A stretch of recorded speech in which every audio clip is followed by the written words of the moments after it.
మీ పిల్లల భవిష్యత్తును దిశానిర్దేశం చేసే విద్యా మహోత్సవ్ డ్రీమ్9 మీడియా ఆధ్వర్యంలో ఈ ఫిబ్రవరి 1న మన ఖమ్మంలో జరగనుంది.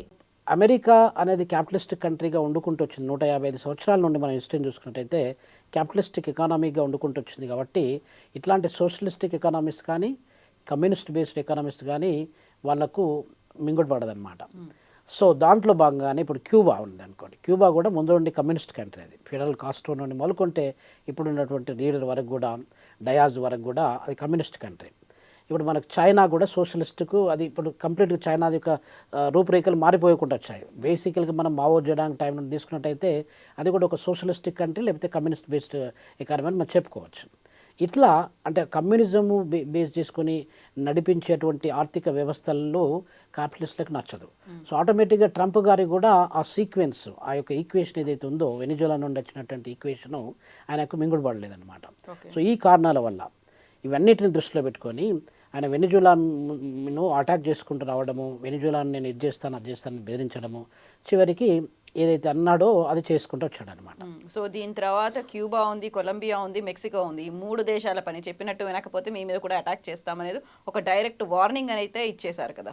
అవునండి. ఇప్పుడు కొలంబియాని తీసుకున్నట్టయితే, కొలంబియా కూడా ఇప్పుడు మనకు ఎక్కువ శాతము మీకు డ్రగ్ హిస్టరీని తీసుకున్నట్టయితే దాదాపు ఈ లాటిన్ అమెరికా, ఇంతకుముందు మీకు చెప్పినట్టుగా బ్రెజిల్ కావచ్చు, లేకపోతే లాటిన్ అమెరికాలో ఉన్నటువంటి ఎక్కువ దేశాలలో కొలంబియా అనేది చాలా చిన్న దేశం అండి.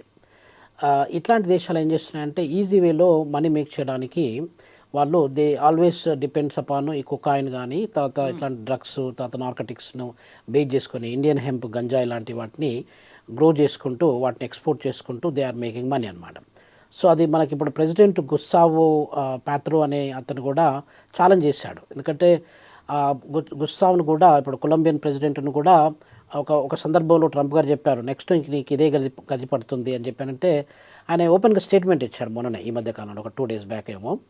నేను సిద్ధంగా ఉన్నాను, నీ గురించి నేను వెయిట్ చేస్తున్నాను, నువ్వు వచ్చి తీసుకెళ్తే తీసుకెళ్ళిన తర్వాత నీకు అర్థమవుతుంది నా పరిస్థితి ఏంటనేది. నువ్వు నికోలస్ మదురాను తీసుకుపోయినంత ఈజీ కాదు, నాకు ఇక్కడ పీపుల్ సపోర్ట్ ఉంది, నా పీపుల్ నేను ఏ రకంగా చేస్తానని నీకు తెలియదు.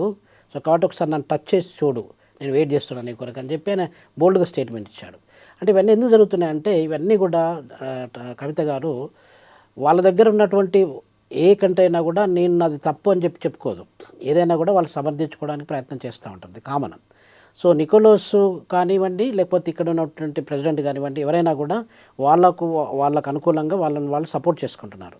ఇప్పుడు అక్కడ జరిగే విషయం ఏంటంటే ఒకవేళ అమెరికన్ అధ్యక్షుడు అంటే వేరే దేశానికి వెళ్ళి ఆ దేశం మీద యుద్ధం చేసి అక్కడ ఉన్నటువంటి అధ్యక్షుని, ఇప్పుడు ఇంతకుముందు మనం రాజరికంలో దండయాత్ర అని చెప్పి ఇప్పుడు మొఘళ్ళు వాడు వచ్చాడు మన దగ్గరికి, బాబర్ కానీ లేకపోతే వీళ్ళందరూ అక్బరు, ఔరంగజేబు వీళ్ళందరూ వచ్చారు.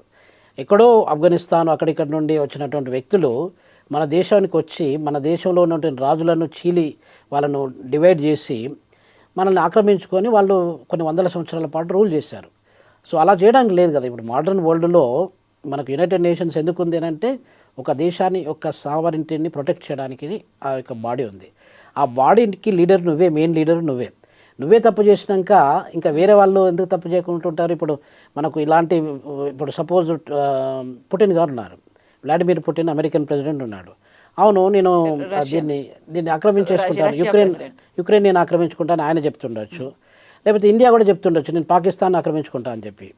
పాకిస్తాన్ నా integral part of the India 1947 కంటే ముందు. సో కాబట్టి నేను పాకిస్తాన్ ఆక్రమించుకుంటాను, ఇటు బంగ్లాదేశ్కి ఆక్రమించుకుంటాను, ఇలాంటి చేయడానికి ఆస్కారం ఉంటుంది. సో కాబట్టి ఇవన్నీ కూడా మనం ఒక లెసన్, మనం ఏమంటారు దాన్ని, ఒక ప్రెసిడెంట్ మనం దాన్ని ఎస్టాబ్లిష్ చేసినట్టు అయిపోతుంది. అంటే అది వాళ్ళు అది చేశారు కాబట్టి అదొక మోడల్, ఆ కంట్రీ చేసింది మేమెందుకు చేయకూడదు అని ఒక ప్రెసిడెంట్ను ఎస్టాబ్లిష్ చేస్తున్నాం. అది తప్పు ప్రెసిడెంట్. యాక్చువల్గా ఆ ప్రెసిడెంట్ అనేది వాళ్ళు పెట్టకుండా ఉండాల్సిన అవసరం ఎంతైనా ఉందండి. గ్లోబల్ పాలిటిక్స్లో స్టెబిలిటీని కానీ, మన సేఫ్టీని కానీ, మనకు ఒక సెక్యూరిటీని కానీ మనం ఎస్టాబ్లిష్ చేసి ఒక పద్ధతి ప్రకారం శాంతియుతంగా మనం ప్రపంచాన్ని నడిపించడానికి ఈ చర్యలు చాలా చాలా అవసరం. ఇంకొక విషయం ఏంటంటే కవిత గారు, సరే ఇప్పుడు మీరు అడిగిన ప్రశ్నకు మనకు నికోలస్ను ఎందుకు తీసుకెళ్ళాడు, నికోలస్ యొక్క హిస్టరీ ఏంటి అని మనం చూసుకున్నట్టయితే, నికోలస్ మీద రకరకాల అలిగేషన్స్, రకరకాల స్టోరీస్ ఉన్నాయండి. దానిలో మనకు ఇంట్రెస్ట్ ఆఫ్ టైము అంత డీటెయిల్గా డిస్కస్ చేసుకోకుండా ఇంకొక విషయం నేను చెప్పడము ఇంపార్టెంట్ ఈ సందర్భంలో. ఇప్పుడు ఆయన పవర్లోకి ఎప్పుడు వచ్చాడు? 2013లో వచ్చాడని మేము ఇంతకుముందు మాట్లాడుకున్నాం.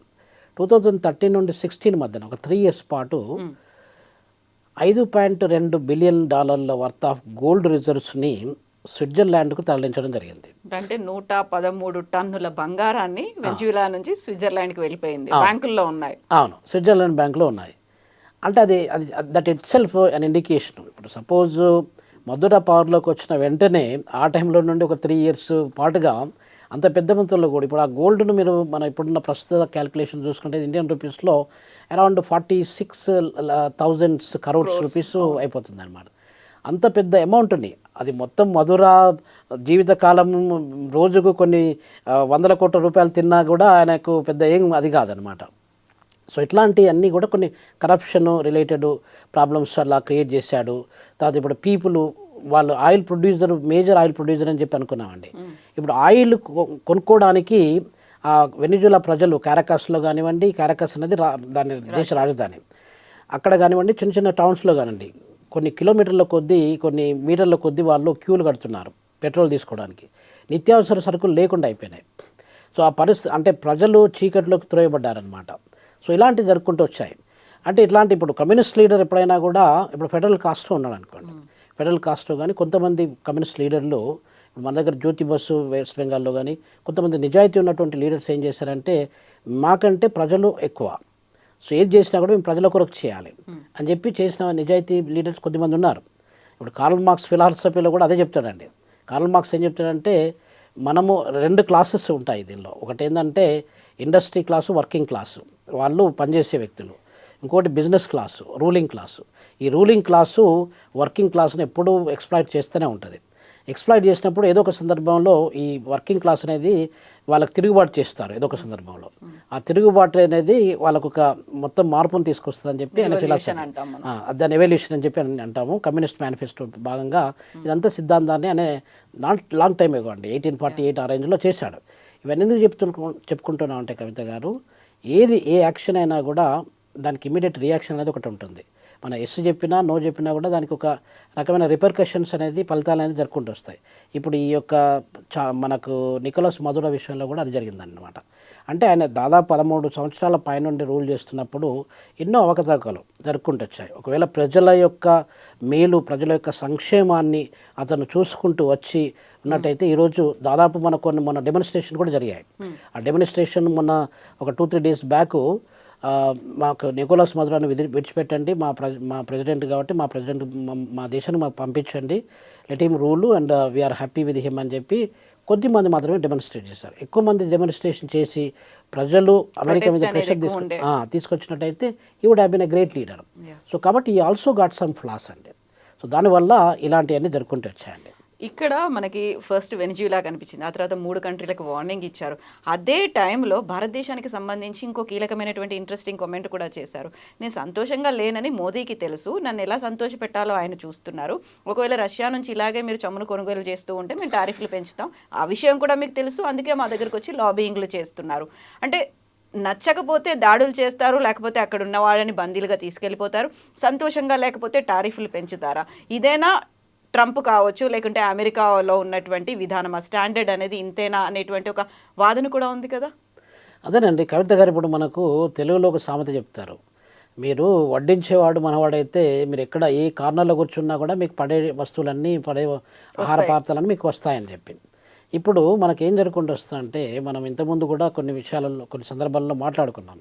అంటే ఆయిల్ మనము భారతదేశము రష్యా నుండి పర్చేజ్ చేసినప్పుడు మనకు అడ్వాంటేజెస్ ఏంటి అని చెప్పి మనం చూసుకున్నాం ఇంతకుముందు. మనం ఎందుకు పర్చేజ్ చేస్తున్నాం, అక్కడ దాదాపు 38% ఆఫ్ ద టోటల్ ఆయిల్ అనేది మనము రష్యా నుండి పర్చేజ్ చేస్తున్నాం. అలా పర్చేజ్ చేయడం వల్ల మనకు చాలా అడ్వాంటేజెస్ ఉన్నాయి. ఒకటి ఏంటంటే మనం రూపీలో పే చేస్తున్నాం వాళ్ళకి, రెండోది ఏంటంటే సబ్సిడైజ్ రేట్లో, ఇప్పుడు మనకి ఇంటర్నేషనల్ మార్కెట్ రేట్ కాకుండా దానికంటే తక్కువ రేట్లో మనం వాళ్ళకి పే చేస్తున్నాం. ఈ 2 అడ్వాంటేజ్లతోనే మనం పర్చేజ్ చేస్తున్నాం. ట్రంప్ గారు ఏం చెప్తున్నారంటే ఇప్పుడు మనకు చైనా కూడా పర్చేజ్ చేస్తుంది, దాదాపు 49-50% ఆఫ్ ద టోటల్ ఆయిల్ మన రష్యా నుండి చైనా పర్చేజ్ చేస్తుంది. మనకంటే 11% వాళ్ళు ఎక్కువ పర్చేజ్ చేస్తున్నారు. వాళ్ళ మీద రెస్ట్రిక్షన్స్ పెట్టలేదు. ఎందుకు పెట్టట్లేదంటే దెర్ ఆర్ సమ్ ప్రాబ్లమ్స్. ఎందుకు ప్రాబ్లమ్స్ అంటే అమెరికా అనేది పెద్ద దేశమైనా పెద్ద ఆర్థిక వ్యవస్థ అయినా కూడా చైనాను ఏకధాటిగా నీకు నిలబెట్టి నువ్వు ఇది చెయ్యి, ఇది చేయకపోతే నేను ఇది చేస్తా అని చెప్పి బెదిరించేంత ధైర్యం అమెరికాకు లేదు. సో కాబట్టి China is rising, China is going to be number 1 economy in the world. So అక్కడ ధైర్యం చేయలేకపోయింది, మనం కొంచెం మెతగ్గా ఉన్నాము, మనం కొంచెము మామూలుగా ఎందుకు వాళ్ళతో వెళ్తున్న మన గొడవ ఎందుకు అగ్రెసివ్గా మనం కనిపించట్లేదు. కాబట్టి వాళ్ళు మన డెమోక్రటిక్ కంట్రీ, అదేమో అటోక్రటిక్ కంట్రీ. అది కాకపోతే డిక్టటేరియల్ రెజిమ్ అని చెప్పుకోవచ్చు, లేకపోతే సోషలిస్టిక్ ఎకానమీ అని చెప్పుకోవచ్చు. సో దాంట్లో భాగంగా ఇప్పుడు మనకు మన షీ జిన్పింగ్ ప్రెసిడెంట్ అయినప్పటి నుండి ఇప్పటి వరకు మన దగ్గర ప్రైమ్ మినిస్టర్లు మారారు. మనకు one of the longest serving prime minister మన నరేంద్ర మోడీ గారు ఉండొచ్చు. కాకపోతే ఏంటంటే ప్రెసిడెంట్ షీ జిన్పింగ్ అయినప్పటి నుండి మనకు కొద్దిమంది ప్రైమ్ మినిస్టర్ మారాడు. ప్రపంచవ్యాప్తంగా కూడా రకరకాల కంట్రీస్లో లీడర్షిప్ మారుకుంటూ వచ్చింది. అక్కడ మాత్రం ఒకడే వండుకుంటూ వచ్చాడు.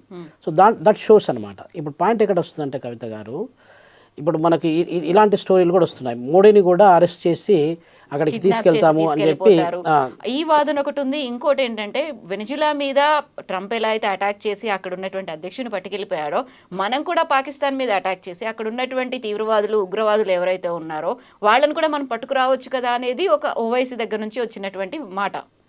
అది అంటే ఆ విషయంలో ఇప్పుడు మనకి ఇంకొక ముఖ్యమైన విషయం ఏంటంటే కవిత గారు, ఇప్పుడు ఒకవేళ అది భారతదేశం అనేది వెనిజులాకు భారతదేశానికి కంపారిజన్ లేదు అసలు. యాక్చువల్గా భారతదేశం is the 4th powerful and richest country in the world అని చెప్పి మనం చాలాసార్లు చెప్పుకున్నాము. అది పెద్ద దేశం అని కూడా చెప్పుకున్నాం. ఇట్లాంటి దేశం లీడర్ని నరేంద్ర మోడీ గారి లాంటి వాళ్ళను ఆయన అరెస్ట్ చేయడమో లేకపోతే మన దేశం నుండి కిడ్నాప్ చేసి తీసుకోవడం అనేది చాలా పెద్ద దెబ్బ. అది మొత్తం ప్రపంచ జియో పాలిటిక్స్ కూడా పెద్ద దెబ్బ అనమాట. అది జరగని విషయం. అంటే ఇక్కడ మనకు స్పెక్యులేషన్స్ ఇలా వినబడుతుంటాయి, రకరకాల పీపుల్ రకరకాల యాంగిల్లో మనం మాట్లాడుతుంటారు. ఈ మధ్య కాలంలో డెవలప్మెంట్ ఏంటంటే కవిత గారు, మనము ఈ అమెరికా చేసినటువంటి ఇంపోజిషన్స్, ఆ షరతులు ఏదైతే ఉంటాయో, కండిషన్స్ ఏదైతే ఉంటాయో, ఆ కండిషన్స్లో కొంచెం మనం బెండ్ అయ్యాం. ఆ బెండ్ ఎందుకు అయ్యామనేది కూడా మనము డీటెయిల్గా చర్చించుకోవచ్చు. అది మనకు ఇప్పుడు ముఖ్యమైన విషయం చెప్పేది ఏంటంటే కవిత గారు, మనకు వాళ్ళు 25% నుండి 50% టారిఫ్ పెంచినప్పుడుగా, అది దాదాపు మనకు లాస్ట్ ఇయర్ మే నుండి నవంబర్ మధ్యన తీసుకున్నట్టయితే మన యొక్క ఎక్స్పోర్ట్స్ అమెరికాకు మనము $80 బిలియన్ ఎక్స్పోర్ట్స్ మనం చేసేవాళ్ళం. అది మనం వాళ్ళకు ఇంపోర్టు అక్కడ నుండి ఎంత చేసుకున్నామంటే 41 బిలియన్స్ చేసుకునేవాళ్ళం. అంటే 86 బిలియన్లు అంటే మనకు వాళ్ళకు $45 బిలియన్ ట్రేడ్ సర్ప్లస్ మనకు ఉంది. ఏం జరిగింది ఈ మధ్యకాలంలో మే నుండి నవంబర్ మధ్యన అంటే మన ఎక్స్పోర్ట్స్ ఒక 21% ఎక్స్పోర్ట్స్ పడిపోయాయండి. సో ఇట్లా కొన్ని రకరకాలుగా మనకు నష్టం జరిగింది ఎకనామికల్గా. జరిగినప్పుడు ఆయన ఏం కండిషన్ పెడుతున్నాడు, ఆయిల్ను అక్కడ కొనడం తగ్గించు లేకపోతే మానేయి. సో మనం తగ్గిద్దాము అని చెప్పి ఈ మధ్యకాలంలో కొంచెం తగ్గింపు జరిగింది. అది జరిగినప్పుడు అది మిగతా ప్రపంచ దేశాలు కానీ మన దగ్గర ఉన్న అపోజిషన్ లీడర్స్, ఇప్పుడు మల్లికార్జున్ ఖార్గే లాంటి వాళ్ళు కాంగ్రెస్ అపోజిషన్ పార్టీ లీడర్ ఉన్నారు కదా, వీళ్ళందరూ చెప్పేది ఏంటంటే మీరు బెండ్ అయిపోయారు, మీరు తల ఊపుతున్నారు, ఏమంటే అది ట్రంప్ ఏదంటే అది తల ఊపుతున్నారు, తల ఉంచారని చెప్పి అట్లాంటి అలిగేషన్స్ జరిగాయి ఈ మధ్యకాలం 1-2 days బ్యాక్. సో ఇట్లాంటి జరుపుకుంటూ వస్తాయి. అంటే మీరు ఎందుకు బెండ్ అయ్యారు అసలు? యాక్చువల్గా భారతదేశం యొక్క ప్రజలు మీ మీద నమ్మకంతో మీకు ఓటేసి మిమ్మల్ని నాయకునిగా పెట్టుకున్నప్పుడు భారతదేశ ప్రజల యొక్క సంక్షేమాలని, వాళ్ళ యొక్క గర్వాన్ని, వాళ్ళ ప్రైడ్ను మీరు ప్రొటెక్ట్ చేయాలి. సో అలా మీరు బెండ్ అయినారంటే you are selling yourself అనే పాయింట్ అక్కడ తీసుకొస్తున్నారు అనమాట. అక్కడ పాయింట్ ఎక్కడ వస్తుందంటే కవిత గారు, ఈ గ్లోబల్ పాలిటిక్స్లో పీపుల్ ఏదేది మాట్లాడినా కూడా మనం బెండ్ కావాల్సిన అవసరం లేదు. అమెరికాకు బెండ్ అవుతుంటే ఏమవుతుంది, అక్కడ ఒక దగ్గర మనం బెండ్ అవుతున్నామంటే ఇంకొకరికి మనం హామ్ చేస్తున్నట్లు లెక్క. ఎవరికి హామ్ చేస్తున్నాము? మనకు దీర్ఘకాల మిత్రుడు ఎవరైతే ఉన్నారో రష్యా, ఆ దీర్ఘకాల మిత్రునికి మనము ఒక అవకాశం ఇస్తున్నాము. అంటే ఇండియాను కూడా మనం నమ్మలేము అని చెప్పి పుటిన్ అనుకోవడానికి ఆస్కారం ఎక్కువ ఉంటుంది అక్కడ. పుటిన్ గారు మొన్ననే వచ్చారు, మనకు దాదాపు 1 month బ్యాక్ మన ఇండియాకి వచ్చాడు. ఆయన ఇండియాకి వచ్చి మనకు వాళ్ళకు సత్సంబాలు ఉన్నాయి. ఒక పెద్ద దేశము, భారతదేశం లాంటి పెద్ద దేశము రష్యాకు సపోర్ట్గా ఉన్న ధైర్యం అనేది రష్యాకు కూడా ఉందండి, పుటిన్ కూడా ఉంది. అలాంటప్పుడు అలాంటి ధైర్యాన్ని మనం చెరగొట్టేసి ఇప్పుడు మనము అమెరికాకు మీరు చెప్పినట్టు చేస్తున్నామనంటే పాయింట్ ఎక్కడ వస్తుంది? వీళ్ళతో మనకు ఉన్న మిత్ర సంబంధాలు అనేది కట్ అయిపోతున్నాయి, దూరం పెరిగిపోతుంది, అది కనిపోతుంది. సో అది జరగడం అనేది మన యొక్క దేశ యొక్క ఇమేజ్ని చూసుకున్నా, మన చరిత్రను తీసుకున్నా కూడా ఇప్పుడున్నటువంటి కరెంట్ కండిషన్స్ తీసుకున్నా కూడా ఎలాంటి పరిస్థితి వచ్చినా ఎట్లాంటి గడ్డు పరిస్థితి వచ్చినా కూడా మేము అన్న మాట ప్రకారంగా నడుస్తాము, మేము చెప్పిన మాట మీద మేము నిలబడతాము అనేది మనం చూపించాల్సినటువంటి అవసరం ఎంతైనా ఉందండి.